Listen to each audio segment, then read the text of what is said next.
What's good, ladies and gentlemen? This is your guy, Mr. Lou Live, coming at you direct for week 5 of the NFL schedule. And for this Thursday night, we got the Indianapolis Colts traveling out to play the Denver Broncos. Now, both of these teams right here are getting a little bit of a slow start to the season, so you know they're looking for that win. But which team's going to get it, though? As always, let's go ahead and talk about it. All right, man. So as always, kickoff time for this game is 5:15 Pacific, 8:15 Eastern. And the Broncos are the home team, so the game is going to be played at Mile High. Now, like I said, both of these teams here have gotten off to a little bit of a slow start, with the Colts sitting at 1-2-1 and the Broncos sitting at 2-2. I think both teams, their fan bases, I know myself as well, expected a little more from these teams here. Especially, I expected a lot more scoring from them. And they have been scoring some points. They have some good pieces, but for whatever reason, just it hasn't shown up in the win column. Nevertheless, though, you know, they both got an opportunity this Thursday night to get another win. So one of them's going to do it. Which one's it going to be? Let's take a look at it, man. Let's break both teams down as we always do. We're going to start with the away team, the Indianapolis Colts. All right, so in week 4, the Indianapolis Colts played the Tennessee Titans, and unfortunately they did lose with a score of 24-17. Now in this game, Matt Ryan was 27 for 37, throwing for 356 yards, 2 touchdowns, and 1 interception. Jonathan Taylor on the ground, he had 20 carries, but unfortunately only saw 42 yards. The leading receiver for the Colts, which was a little bit of a surprise, I think, was Mo Allen-Cox with 6 receptions for 85 yards and 2 touchdowns. In this game, unfortunately, the Tennessee Titans got off to an early lead, scoring 2 touchdowns in the first, following up with another touchdown and field goal in the second. And a lot of this, I think, was because of the big plays that the defense unfortunately let up. Obviously, they're going to have to clean that up. And another thing that I think they're going to have to get to is getting back to the run game, man. They're going to have to figure out some way to break Jonathan Taylor loose. He's getting his carries. He had 20 carries, but he had 42 yards, averaging 2.1 yards a carry. That's just, unfortunately, I just think that's not enough for this offense to score points, at least the type of points that they're going to need to score. Matt Ryan, he's still a solid quarterback, but he's not the quarterback of old. I think his arm strength is a little weaker than what it used to be. And so, of course, if they can get that play action working for Matt Ryan, it's going to help. Pittman also, I think, they got to figure out a way to get him open, get him some more passes. He was injured, I think, week 2, but in the other 2 games that he played, he had solid targets. And in this game, he just didn't see as many. So I think if they can call some more plays for him, that'll help also. But honestly, it's all going to come back to that run game. Everybody knows that Jonathan Taylor last year just went off and had a monster year. This year, he's doing solid, but he just hasn't been quite the same, or hasn't had those big runs that we got accustomed to seeing last year. He's still a great back, don't get me wrong. But if you're going to want to win these games or win more games throughout the season, they're going to have to figure out a way to break them loose, man. That's just what it is. Defenses definitely respect their run game, but if they can't break one loose every once in a while and they shut it down, all they got left is the passing. And like I said, Matt Ryan, I think he's good enough to get it done if he has a solid running game, but if it's all on his shoulders, I just think he's not going to be able to make those plays that he needs to when he needs to. That's what it comes down to. So making sure Jonathan Taylor gets his carries, but not only that, of course, making sure that he's able to get some yards so that those defenses are going to have to step up when they show that.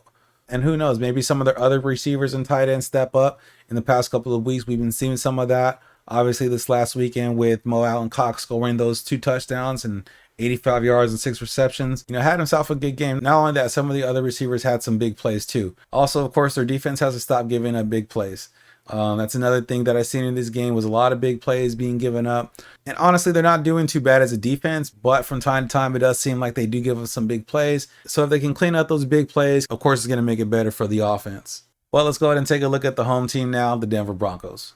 All right, so in week 4, the Denver Broncos played the Las Vegas Raiders, and unfortunately, they did also lose this game with a final score of 32-23. In this game, Russell Wilson threw for 237 yards, 2 touchdowns, and was 17 of 25. On the ground, there really wasn't a standout. I would say the same thing kind of goes in the passing game. Jerry Jeudy had 4 receptions for 53 yards, while Cortland Sutton had 5 receptions for 52 yards, and each of them had a touchdown. Meanwhile, the defensive side struggled just a little bit. Now, I think part of the reason for this loss was possibly because the Raiders, they wanted to get their first win of the season. They started the season off 0-3, so they probably came out with a little bit more fire. Watching the playback on this game and what I did see of it, the Denver Broncos did seem a little flat, but honestly, they've kind of seemed that way the whole season. Like I said at the top, a lot of people expected more out of this team, but they just haven't been performing, I think, the way that most expected. This game, they did show them a little bit more, but they're still not finding the end zone very much. and they're gonna have to figure out some way to right the ship. Russell Wilson probably his best game on this team so far, but unfortunately the run game wasn't really there to help him out at all, and that's something that they're gonna have to get back on track. Just like the Colts, having a strong run game, it helps your offense out so much with the play action. When you have these great receivers, getting the ball, maybe some screens. A lot of teams, of course, use this as an extension of their run games with the quick passes to the receivers, letting them get up the field. That's always a good option. I think when you have these good receivers on the outside, they can get the ball in their hands. Either way, make sure the other team knows that's an option and something you're able to do. That might clear up the box a little bit, which might give you a little bit more leeway to run that ball in the middle. Russell Wilson, for whatever this year, just hasn't been able to connect with his receivers. Maybe it's because it is their first year together and they're still gelling some. Season's still a little bit young, but they do have to get things started here because other teams are definitely going to be getting wins and you don't want to fall behind. With what they've shown so far, I'm not too sure if they're capable of doing that. I know individually as players they are, but they haven't shown it. Defensive side also has to get back to the way they were playing early on in the season. I think they have one of the better defense in the league. I think, again, it was just one of those things where the Raiders came out really fired up, ready to play. And unfortunately, the Denver Broncos just weren't able to meet that as a team. I think they have a pretty good matchup against the Indianapolis Colts this week.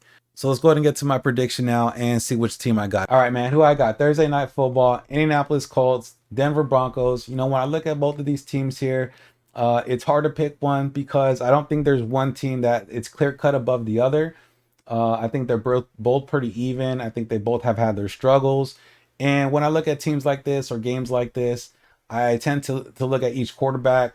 And when I look at each quarterback, I think Russell Wilson has a little bit of youth on his side. I think Matt Ryan is getting a little bit older. His velocity is a little down, I believe. And I also look at the home field advantage. I think the defense for the Denver Broncos coming back home, I think can get a little bit back on track, get after Matt Ryan a little bit, and disrupt that offense. So with that, I am going to be taking the Denver Broncos in this game. I do believe they are going to win. But I might be wrong. Who knows? I might be wrong. Let me know in the comments, man. If you agree, let me know if you disagree. Let's go ahead and talk about it. I love talking about it. If you did enjoy the video, hit that like button. It does go a long way. Or follow your board for more videos like this. Thursday night games, Sunday night games, Monday night games. I am trying to bring you reviews. So follow me for more videos. Other than that, as always, have a little fun. And we'll catch you on the next one, man. Peace out.